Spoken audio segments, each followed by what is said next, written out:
होती रहेगी, लेकिन शुरुआत करेंगे सियासी गलियारों से आ रही बड़ी खबर से। जयपुर में बीजेपी का हल्ला बोल चल रहा है और सतीश पूनिया इस वक्त कार्यकर्ताओं को, सभी दिग्गजों को संबोधित कर रहे हैं।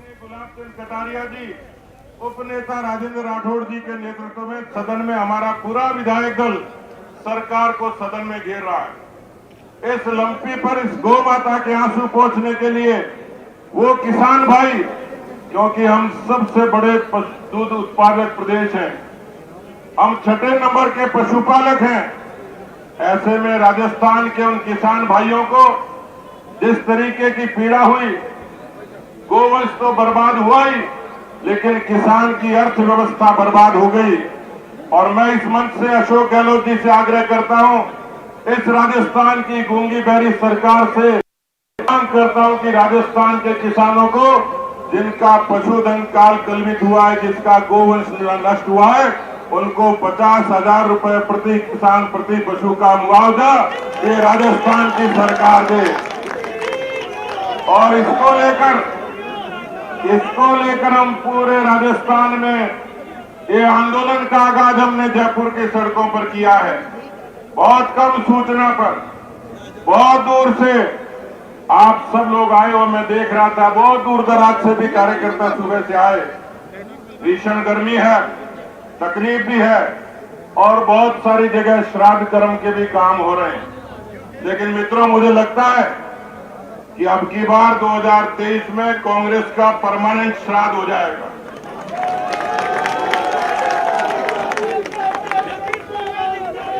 गौ माता में तो आध्यात्मिक ताकत है, गौ माता में तो आध्यात्मिक ताकत है, वास्तवान लोग हैं। गौ माता का तो बलिदान हो गया लाखों का लंपी के कारण, लेकिन कांग्रेस पार्टी को ऐसी लंपी लगेगी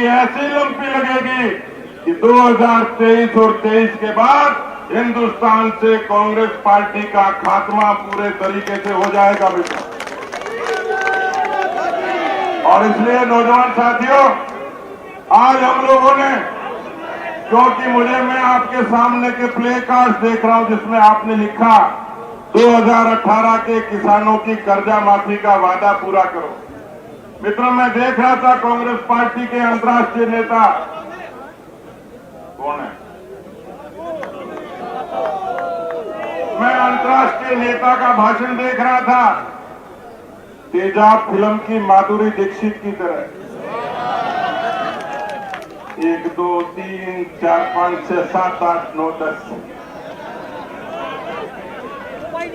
तक गिनती गिनूंगा और राजस्थान के किसानों का कर्जा माफ हो जाएगा। एक बार तो मेरी भी आत्मा हिल गई, मुझे लगा ये काम तो भगवान कृष्ण भी नहीं कर सकते थे, ये देश में कौन सा अवतार आया भाइयों।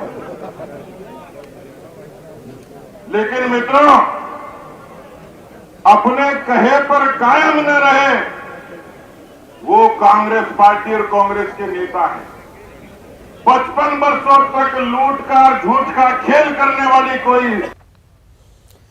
लंपी को लेकर सदन में हंगामा हुआ। निर्दलीय विधायक संयम लोढ़ा के बयान पर हंगामा चला। संयम लोढ़ा ने कहा कि एमएलए फंड को 5 करोड़ करने का काम सरकार ने किया, उसमें से कई विधायकों ने लंपी को लेकर फंड दिया, लेकिन जिस राजस्थान की जनता ने 25 सांसद जिताकर केंद्र में भेजे, उनमें से एक भी सांसद ने एमपी कोटे से 1 रुपया भी नहीं दिया।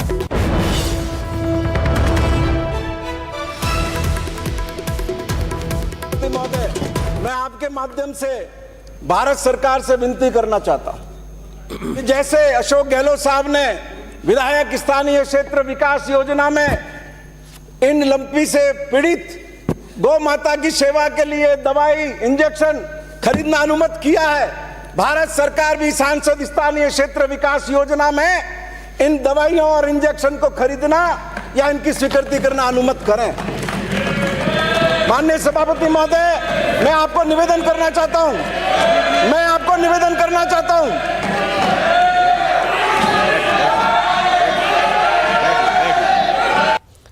राजस्थान विधानसभा की कार्यवाही जारी है। सदन में लंपी के मुद्दे पर चर्चा चल रही है। लंपी पर बीजेपी ने सरकार को घेर रखा है। गायों की मौत के लिए प्रदेश सरकार को बीजेपी जिम्मेदार ठहरा रही है। वहीं गौपालन मंत्री ने विपक्ष को जवाब दिया। देखिए लाइव तस्वीरें विधानसभा की कार्यवाही की आपकी टीवी स्क्रीन पर। माननीय सभापति महोदय, आज बजट की बजाय अगर कमी है तो सेवा की है। बजट की माननीय मुख्यमंत्री जी ने शायद सभी विधायकों ने, जो अपने विधायक कोष से हो, शायद सरकार की तरफ से हो, शायद माननीय मंत्री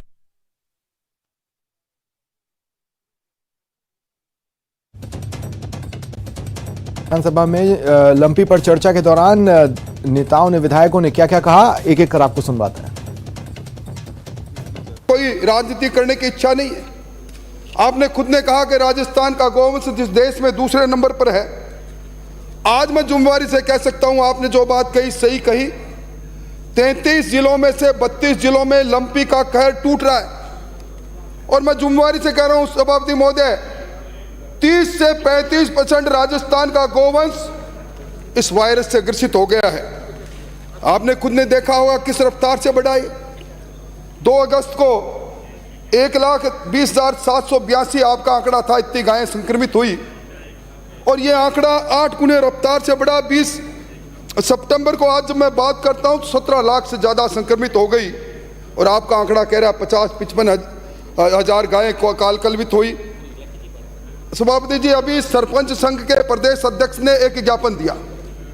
उन्होंने मांग की कि राजस्थान का सरपंच को आप गायों के शव का वैज्ञानिक निस्तारण के लिए अलग से धन दो। उन्होंने एक सूची जाहिर की, मैं सूची लेकर आया हूं। उस सूची में मैं गिन रहा था, उनके अनुसार 52 लाख से ज्यादा गायें आज संक्रमित है। 9.5 गुना ज्यादा गायें कलवित मेरे विधानसभा क्षेत्र में होगी। छुपाने की क्या बात है, ये वायरस है। मैं समझता हूं सत्यता के साथ हमें कहना चाहिए।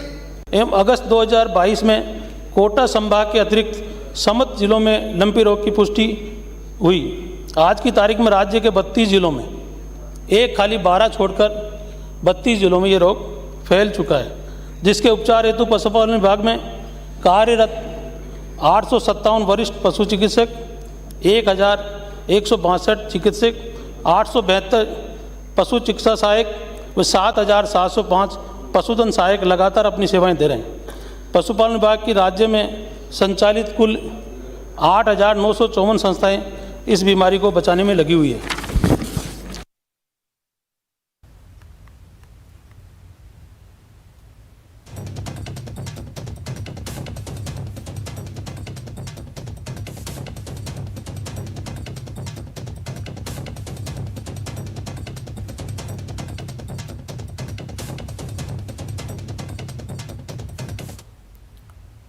विधानसभा में लंपी पर बहस जारी है।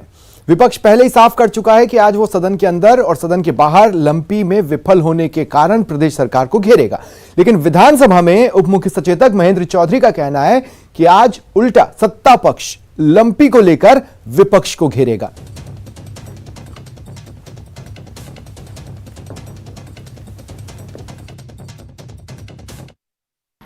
देखिए, विधानसभा का जो सत्र चल रहा है, 15वीं विधानसभा का 7वां सत्र चल रहा है।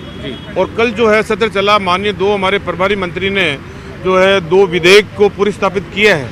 और उसके बाद के अंदर शोका विज्ञप्ति हो गई, फिर बीएससी की मीटिंग हो गई। और बीएससी की मीटिंग के अंदर जो भी कुछ हुआ है वो हम आज यहाँ अभी सार्वजनिक रूप से नहीं बता सकते। वो अंदर सदन की पटल पर रख के उसके बाद के अंदर उसको सार्वजनिक किया जा सकता है।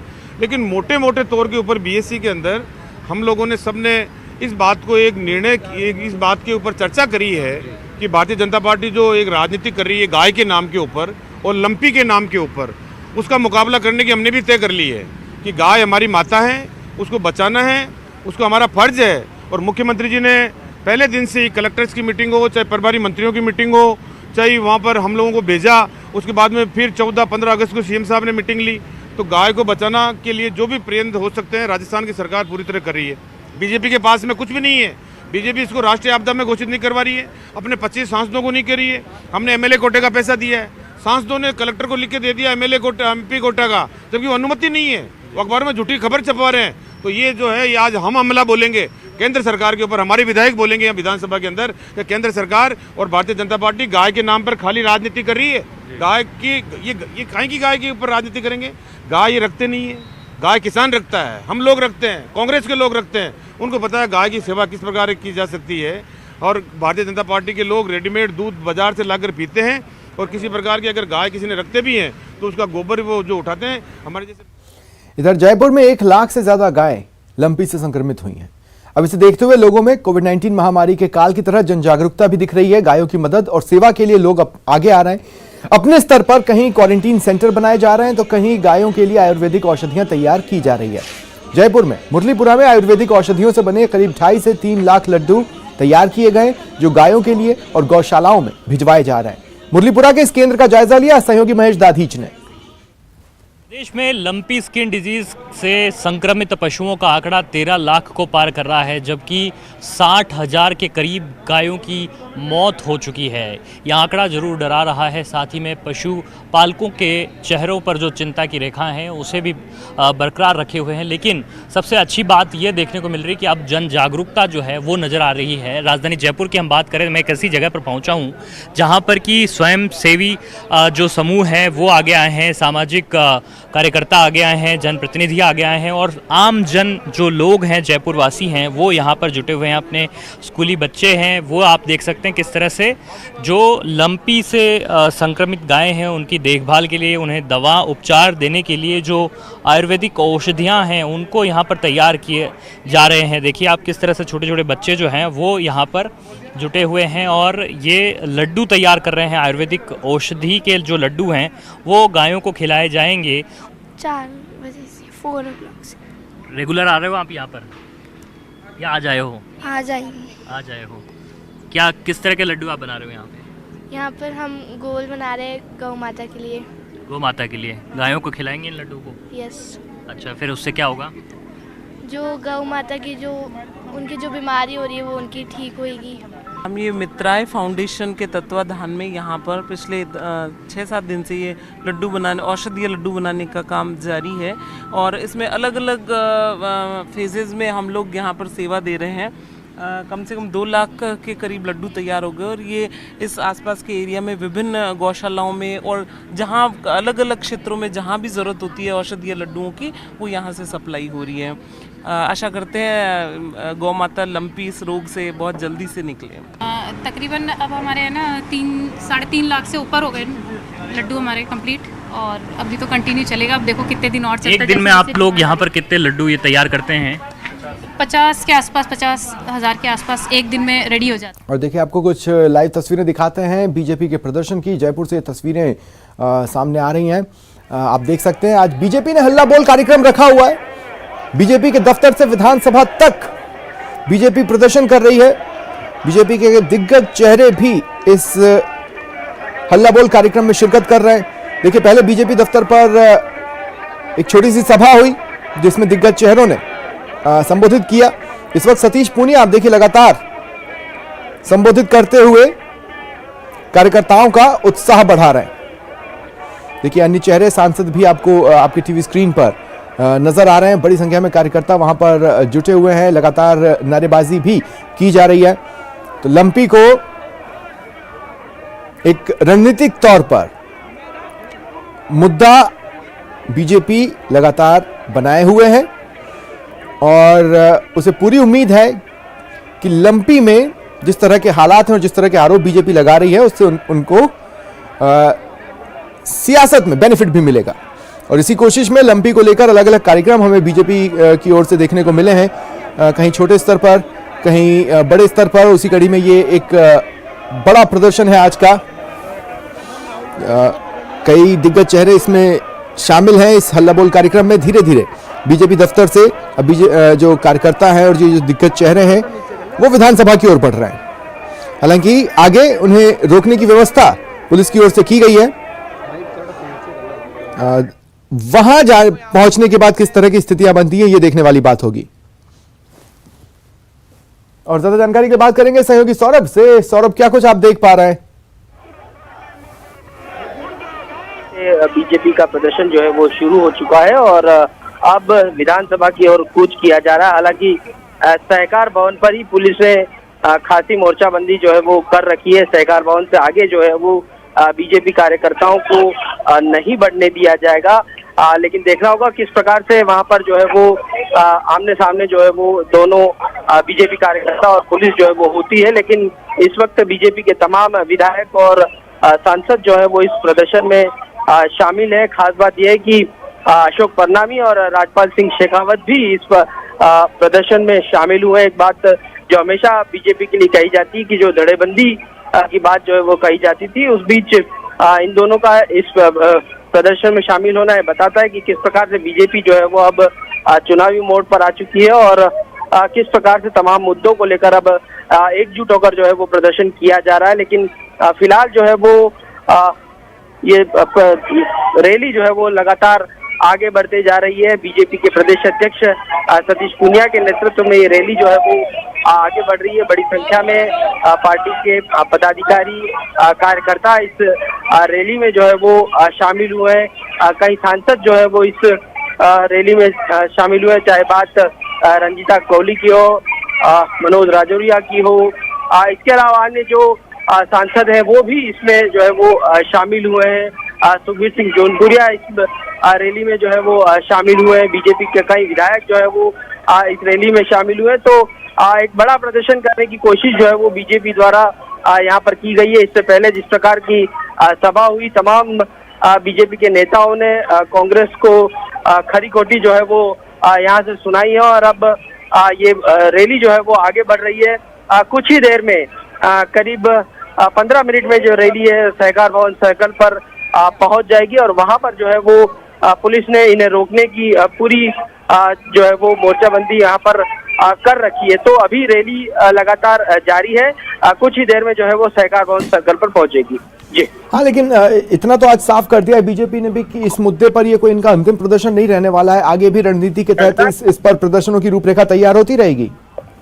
जी बिल्कुल, चाहे बात लंपी हो या फिर बिगड़ती कानून व्यवस्था हो, कर्ज माफी हो, बिजली हो, इन तमाम मुद्दों को लेकर अब बीजेपी लगातार जो है वो जो है सड़कों पर उतरती रहेगी और इसी प्रकार के प्रदर्शन जो है वो आने वाले कई महीनों तक देखने को मिलेंगे। बीजेपी की कोशिश है कि हर मुद्दे को जो है वो भुनाया जाए, कांग्रेस सरकार को किस प्रकार से घेरा जाए, उन तमाम मुद्दों को जो है वो शामिल किया जाएगा। लेकिन चलिए शुक्रिया, आप नजर बनाए रखें। इधर बढ़ेंगे आगे। जयपुर में हुए लाठीचार्ज के विरोध में रामगढ़ कस्बे में सैनी समाज सड़कों पर उतर आया है। आज रामगढ़ कस्बे में सम्मान माली समाज के लोगों ने भैरूजी मंदिर से आक्रोश रैली निकाल मुख्यमंत्री के नाम तहसीलदार को ज्ञापन सौंपा। आक्रोश रैली के दौरान माली समाज के लोगों ने राजस्थान सरकार और पुलिस प्रशासन के खिलाफ नारे लगाए।